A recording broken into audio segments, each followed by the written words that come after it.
Великден.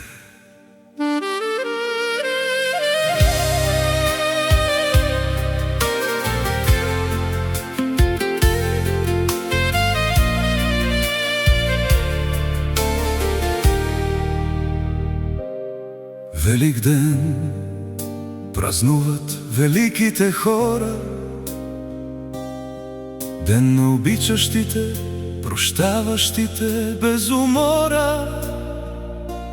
Празник за всички, които обичат и вървят с пример от Христос.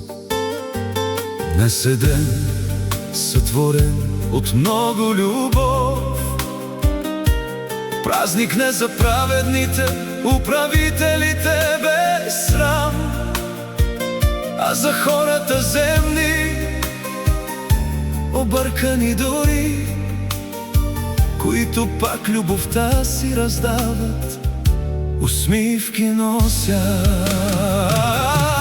Великден е, празнуват великите хора.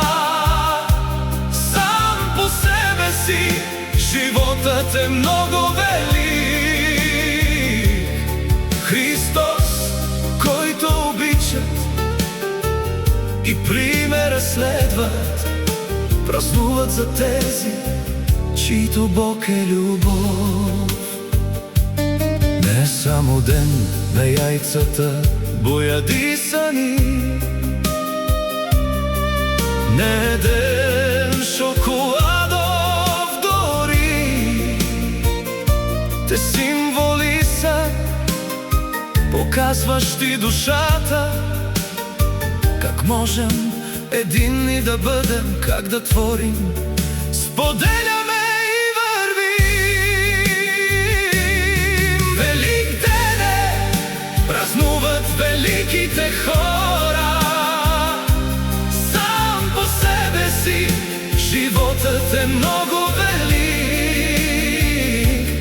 Христос, който обичат и примера следват, празнуват за тези, чийто Бог е любов. Великден е, празнуват великите хора. Сам по себе си животът е много велик. Христос, който обичат и примера следват, празнуват за тези, чийто Бог е любов.